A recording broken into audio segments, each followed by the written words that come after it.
Demand పెడతారా? సరే, దీనిలో కాంట్రవర్సీ ఉంది. నువ్వు అన్నట్టు వాడు తెలుగుదేశం అని ఒకళ్ళు, కాదు వైసీపీలో చేయడం ఒకడు. This the controversial. We can't say, we can't know, మనకు తెలియదు. ఇంకా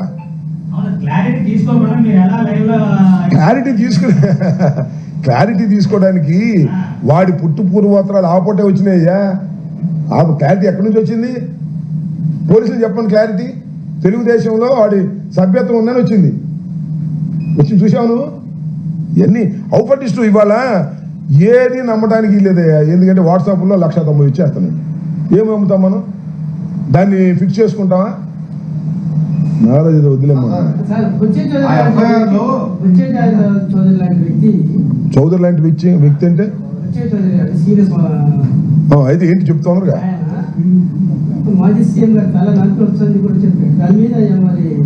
ఆయన బుచ్చి చౌదరి కాదు, పిచ్చి చౌదరి. ఇవాళ నరకాలు అంటాడు, రేపు కొరకాలు అంటాడు. వయసు పెరిగిపోయింది కదా, బుర్రపోయింది. అది జగన్మోహన్ రెడ్డి గారు ఎక్కడ నరకాలు అన్నాడంటే నాకు అర్థం కాదా. వాడి సందర్భంలో ఏమన్నాడు ఏంటని తెలుసుకున్నాడు, అంతే కదా. దానిలో తప్పేంటి, సినిమా డైలాగ్ కదా అన్నాడు ఆయనకున్న ఆ స్పాంటేనియస్ దానిలో. దానికంటే జగన్మోహన్ రెడ్డి గారు మెరకాయ నరికేస్తాడా కొరికేస్తాడా ఈ పిచ్చి చౌదరి బుచ్చి చౌదరిని? పిచ్చెక్కినట్టుగా ఉంది అతనికి. ఆయన ఫ్రస్ట్రేషన్లో ఉన్నాడులే. ఆయన ఏదో ఫ్రస్ట్రేషన్లో ఉన్నాడు. మేము కేసు పెడితే తీసుకొచ్చేవాడు ఇవిడే తీసుకునేది. ఆ సర్వశ్రేష్ఠ త్రిపాఠి తీసుకుంటాడా? ఒకవేళ తీసుకుంటే వాడిని ట్రాన్స్ఫర్ చేస్తారు. ఎవరన్నా సిన్సియర్గా ఒక ఆఫీసర్ ఉన్నాడు, ఇట్లా నరకాలన్నాయని తీసుకెళ్ళి ఇచ్చామనుకో, నగరం పాలెంలోనో లేకపోతే ఇంకో చోట మాబోటి ఇచ్చామనుకో, ముందు వాడు ట్రాన్స్ఫర్ చేస్తారు వాడు తీసుకున్నందుకే. ఇట్లా ఉంది వ్యవహారం. మేము కేసులు పెడితే తీసుకునే పరిస్థితి ఉందా ఇవాళ? ఏంటి ఇచ్చినాడికి ఏం దిక్కులేదు. పబ్లిసిటీ సంగతి సార్ ఇచ్చినాడు. 2 ఇచ్చానయా, ఏమయ్యా 2 ఇచ్చా. ఎక్కడ? ఏ పేటది? పట్టాపురం పోలీస్ స్టేషన్లో కిరాక్ ఆర్పీ మీద, సదరు కిరాక్ ఆర్పీ గారి మీద, శ్రీ కిరాక్ ఆర్పీ గారి మీద, శ్రీ ఆయన పేరేంటి, సీమ రాజా మీద 2 కంప్లైంట్స్ ఇచ్చా. బుష్ నా మీద కేసులు పెడుతున్నారు. నా ఎలా నువ్వు ఇస్తావా మా వాళ్ళ మీద కేసులు అని అక్కడ సిఐ గారి కోపం వచ్చి నా మీద కేసు పెట్టాడు. సిఐ గారు వాళ్ళు నగరం పాలెం కాదు, నేను ఇచ్చింది ఇది, నిన్న వచ్చింది నగరం పాలెం. చెప్పాక ఇప్పుడు సెక్షన్లో విషయం ఆ సెక్షన్ చదివితే కానీ తెలియదు. రాత్రి చీకట్లో వచ్చి ఇచ్చారు, చూసుకోవాలి. ఇంకా సెక్షన్ చూడాలండి. ఇదే 223, 126, 189 ఇవన్నీ ఇచ్చారు, చూసి చెప్తాం. ఇలాగనే కదా. ఇంకోటి అది అరెస్ట్ చేసే సెక్షన్. ఇప్పుడు ప్రస్తుతానికి అరెస్ట్ చేసే సెక్షన్లు కాదు కాబట్టి రాత్రి వచ్చి నోటీస్ ఇచ్చారు. ఈ పైన 41 నోటీస్ తీసుకున్నాక రమ్మన్నారులే. ఈ పైన విధించిన షరతులు ఏవైనా మీరు ఉల్లంఘిస్తే కోర్టు వారి పర్మిషన్తో మిమ్మల్ని అరెస్ట్ చేస్తాము అన్నారు. ఎప్పుడు అరెస్ట్ చేయాలని వాళ్ళ కోరిక ఉంది. మేము సిద్ధంగా ఉన్నాము. ఏం చేస్తాం? ఇంకా ఏం శర్మ గారు పారిపోయలేంగా. చెప్పాక ఇంతకుముందు ఏమయ్యా ఇప్పుడు ఈ వయసులో వెళ్ళి ఏ రిసార్ట్లోనో దాక్కుని 1 నెల తర్వాత పట్టుకుని ఇవన్నీ ఎందుకు? ప్రభుత్వ హయాంలో కేసులు పెడితే వ్యాఖ్యలు చేస్తారు, ఇది దారుణం అని చెప్పేసి అంటున్నారు మాజీ మంత్రి అమర్నాథ్. అయ్యా ఆ టైంలో పల్నాడు ఎస్పీ రవిశంకర్ రోడ్డు మీద కొట్టుకుంటాడు. నీకు దండం పెడతాడా? మేము ఇన్ని కేసులు పెట్టామంటాయా? మేము ఇంతమంది లోపలేసామంటాయా? ఎవరో కొన్ని కేసులు పెట్టారు. ఇన్ని కేసులు మేము పెట్టామా చెప్పండి?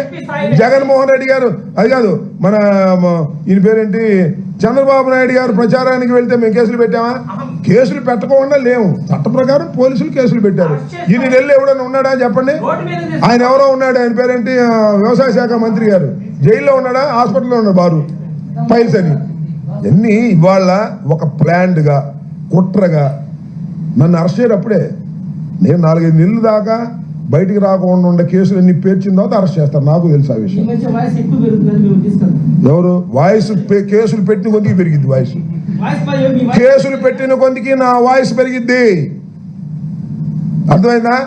నా బాధ, నా ఆవేదన పోలీసు వ్యవస్థ మీద కాదు, పోలీసుల మీద కాదు, పోలీసుల్ని ప్రయోగిస్తున్న ప్రభుత్వ విధానం మీద. ఆ క్రమంలో పోలీసు వారి మీద కూడా మేము కేసులు పెడతాం క్రమం వచ్చినప్పుడు.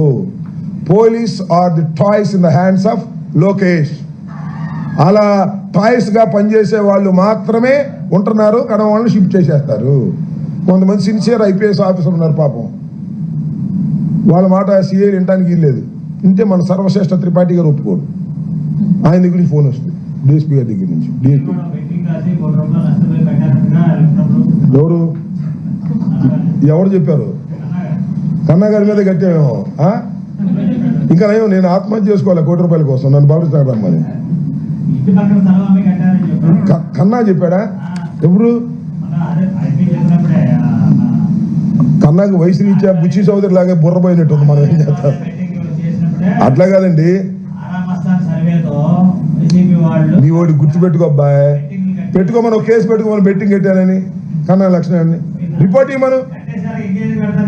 కాదండి, కన్నా లక్షణాన్ని ఆయనకి తెలిసిన ఫ్యాక్ట్స్ మీద ఒక రిపోర్ట్ రాసి మన సర్వశ్రేష్ఠ త్రిపాఠి గారికి ఇవ్వమని నేను కేసు కట్టాను నా మీద, అంతేగా. కన్నాకు కూడా వయసు పెరిగిన తర్వాత బుర్రపోయినట్టుంది బుచ్చి చౌదరి లాగా. నేను బెట్లు కట్టడం ఏంటి, కోటి పోవటం ఏంటి, ఇంకా ఊరేసుకోకుండా ఉండటం ఏంటి, లేకపోతే మందు దాకుండా ఉండటం ఏంటి, నన్ను పలచరా ఎన్ని కథలు చెప్తారు రేపు ఏదన్నా. ఎన్నో పిచ్చి మాటలు, పిచ్చి కదా. ఇదిగో కన్నా లక్ష్మణ్ గారి గురించి, వాళ్ళ అబ్బాయిల గురించి మాట్లాడదలుచుకుంటే చాలా ఉంది. సందర్భం వచ్చినప్పుడు మాట్లాడతా. ఇంకోసారి కనుక్కో నేను బెట్ ఎక్కడ కట్టానో, లేకపోతే కంప్లైంట్ ఏంటో తీసుకెళ్ళి ఇవ్వమను.